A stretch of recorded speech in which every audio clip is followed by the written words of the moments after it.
Hello നമസ്കാരം friends. നമ്മൾ ഇന്ന് നോക്കുന്നത് രത്നങ്ങളെക്കുറിച്ചും അവയുടെ ഉപയോഗത്തെക്കുറിച്ചുമാണ്.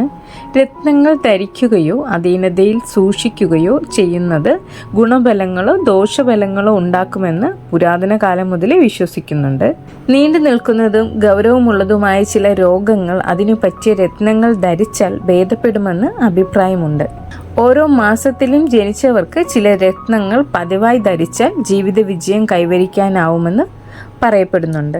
മുത്ത്, ചെമ്പവിഴം, മാണിക്യം, മരതകം, വൈഡൂര്യം, ഗോമേതകം, ഇന്ദ്രനീലം, പുഷ്യരാഗം, വജ്രം എന്നിവയാണ് ഈ രത്നങ്ങൾ. ഇതിൽ മുത്തിൻ്റെ പ്രത്യേകത, മുത്ത് യോജിച്ചതാണെങ്കിൽ ആരോഗ്യത്തിന് പ്രകടമായ മെച്ചം അനുഭവപ്പെടും. നീർവീഴ്ച കൊണ്ട് വിഷമിക്കുന്നവർക്ക് അത് മാറും. വയറ്റിലെ അസുഖങ്ങൾക്ക് ശമനമുണ്ടാകും. തൊഴിൽ സംബന്ധമായ നേട്ടം, ധനലാഭം തുടങ്ങിയവയും മുത്ത് ധരിക്കുന്നത് കൊണ്ട് പ്രതീക്ഷിക്കാം. യോജിക്കാത്തവർ മുത്ത് ധരിച്ചാൽ ദേഹമാസകലം വേദന, കുളിര്, നീർക്കെട്ട്, കലഹ സ്വഭാവം തുടങ്ങിയവ അനുഭവപ്പെടും. ചെമ്പവിഴത്തെക്കുറിച്ച് നോക്കിയാൽ ചെമ്പവിഴമാണ് യോജിച്ച രത്നമെങ്കിൽ ധരിച്ച് അധികം കഴിയുന്നതിന് മുമ്പ് ശരീരത്തിന് ഉണർവും ശക്തിയും അനുഭവപ്പെടും. ധീരതയും സാഹസികതയും ഉണ്ടാവും. രക്തസമ്മർദ്ദം കുറയും. ശരീരത്തിന് സുഖവും തണുപ്പും അനുഭവപ്പെടും.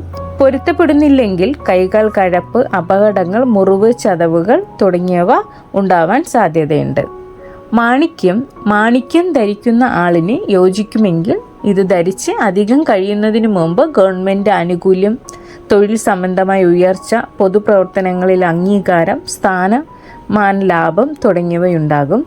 ഇത് യോജിക്കാത്തവർക്കാണെങ്കിൽ അല്പദിവസത്തിനകം രക്തസമ്മർദ്ദത്തിൽ വർധന ഉണ്ടാകും. ശരീരത്തിൽ പുകച്ചിൽ അനുഭവപ്പെടും. മരതക രത്നം ഗുണകരമാണെങ്കിൽ പുതിയ കാര്യങ്ങൾ പഠിക്കാൻ താല്പര്യം കൂടുതൽ ഉണ്ടാകും. ചിന്താശീലവും പാകതയും വരും. മനസ്സിൻ്റെ പിരിമുറുക്കം അയയും. ബുദ്ധിപരമായ കഴിവുകൾ മെച്ചപ്പെടുകയും ചെയ്യും. യോജിച്ചില്ലെങ്കിൽ ശരീര ബലഹീനത, ത്വക്ക് രോഗങ്ങൾ തുടങ്ങിയവയ്ക്ക് സാധ്യതയുണ്ട്. വൈഡൂര്യം യോജിച്ചതാണെങ്കിൽ ത്വക്ക് രോഗങ്ങൾക്ക് ആശ്വാസം കിട്ടും.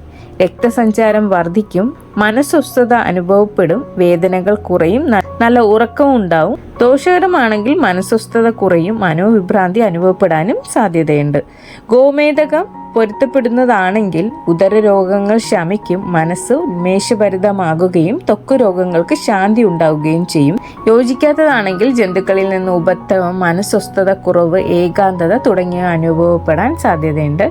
ഇന്ദ്രനീലം യോജിച്ചതാണെങ്കിൽ ശരീരത്തിന് അയവ് തോന്നും. മലബന്ധം, ഉദരരോഗങ്ങൾ തുടങ്ങിയവയ്ക്ക് ആശ്വാസമുണ്ടാകും.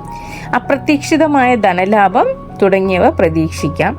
ദോഷമാണെങ്കിൽ ഞരമ്പുകൾ വലിഞ്ഞു മുറുകുന്നത് പോലെ തോന്നും. ഒന്നിനും ഉത്സാഹം തോന്നുകയില്ല.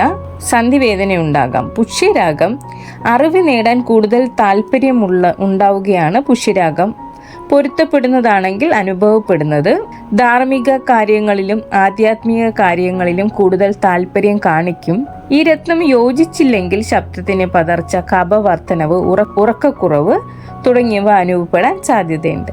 വജ്രം യോജിച്ചതാണെങ്കിൽ കലാവാസന പ്രകടിപ്പിക്കും. സ്ത്രീ വിഷയത്തിൽ കൂടുതൽ താല്പര്യമുണ്ടാകും. കണ്ണിന് തെളിച്ചവും ശബ്ദത്തിന് ഗാംഭീര്യവും ഉണ്ടാകും. യോജിക്കാത്തതാണെങ്കിൽ പനി, തളർച്ച, ദാഹം, മനക്ലേശം തുടങ്ങിയവ ഉണ്ടാവാൻ സാധ്യതയുണ്ട്. ഇതൊക്കെയാണ് രത്നങ്ങളും അവയുടെ ഉപയോഗങ്ങളും. ഇനി നമുക്ക് ഏതൊക്കെ നാളിന് ഏതൊക്കെ രത്നങ്ങളാണ് ധരിക്കേണ്ടതെന്ന് നോക്കാം. അശ്വതി, മകം, മൂലം എന്നീ നക്ഷത്രങ്ങൾക്ക് വൈഡൂര്യമാണ് യോജിച്ച രത്നം. ഭരണി, പൂരം, പൂരാടം എന്നീ നക്ഷത്രങ്ങൾക്ക് വജ്രം. കാർത്തിക, ഉത്രം, ഉത്രാടം എന്നിവയ്ക്ക് മാണിക്യം. രോഹിണി, അത്തം, തിരുവോണം എന്നീ നക്ഷത്രങ്ങൾക്ക് മുത്താണ് യോജിച്ച രത്നം. മകയിരം, ചിത്തിര, അവിട്ടം, ചെമ്പവിഴമാണ് രത്നം. തിരുവാതിര, ചോതി, ചതയം എന്നീ നക്ഷത്രങ്ങൾക്ക് ഗോമേതകം. പുണർദം, വിശാഖം, പൂരുരുട്ടാതി എന്നിവയ്ക്ക് പുഷ്യരാഗം. പൂയം, അനിഴം, ഉത്രട്ടാതി എന്നിവയ്ക്ക് ഇന്ദ്രനീലം. ആയില്യം, തൃക്കേട്ട, രേവതി എന്നീ നക്ഷത്രങ്ങൾക്ക് മരതകമാണ് യോജിച്ച രത്നങ്ങൾ. ഓരോ നക്ഷത്രങ്ങൾക്കും യോജിച്ച രത്നങ്ങൾ ഞാനിവിടെ പറഞ്ഞിട്ടുണ്ട്. താങ്ക്